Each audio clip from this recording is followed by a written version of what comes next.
1 drop of blood, 200 tests, no needles, no pain. That was the promise. Investors believed it, patients trusted it. Silicon Valley crowned it revolutionary. There was just one problem. The machine didn't work.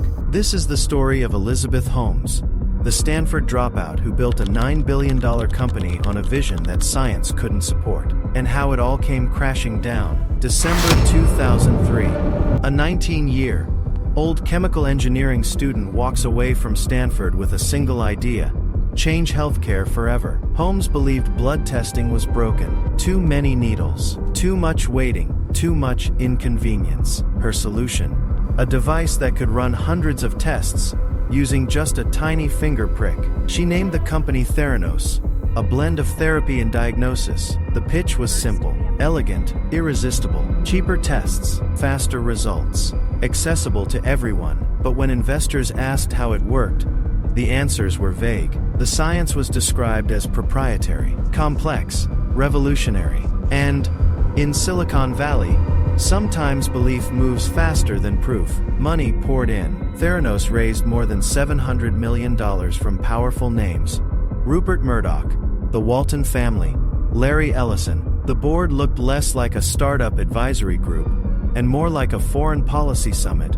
Former secretaries of state George Shultz and Henry Kissinger, military leaders like James Mattis. Few had medical backgrounds, but they believed in the mission. By 2013, Forbes declared Holmes the youngest self-made female billionaire. The company was valued at $9 billion. Walgreens announced plans to roll out Theranos blood testing centers across the country. The future had already been priced in. There was just one problem. Inside the lab, the device, called the Edison, struggled.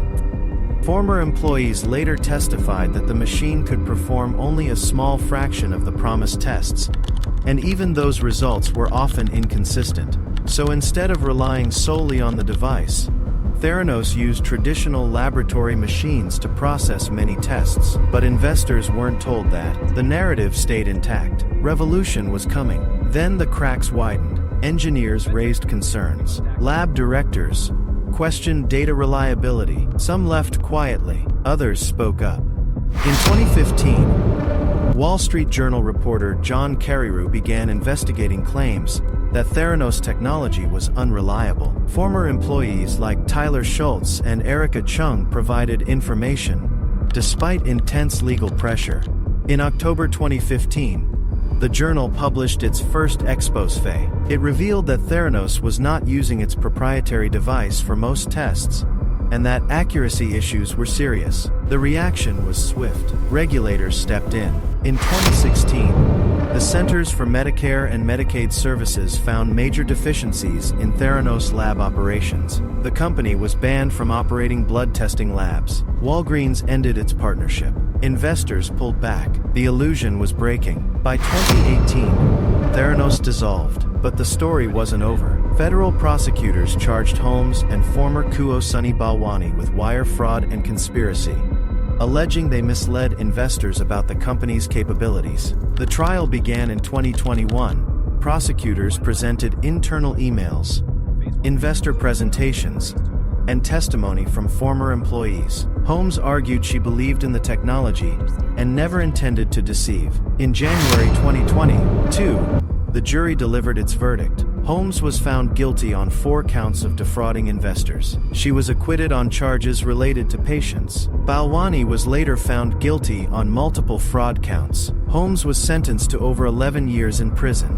Balwani received nearly 13. Theranos promised to revolutionize medicine. Instead, it became one of Silicon Valley's most significant cautionary tales. A reminder that charisma is not competence, that ambition is not evidence, and that in healthcare, belief cannot replace data. 1 drop of blood was supposed to change the world. Instead, it exposed how fragile trust can be. If you want more stories where hype meets reality, follow For the Ones history doesn't explain simply.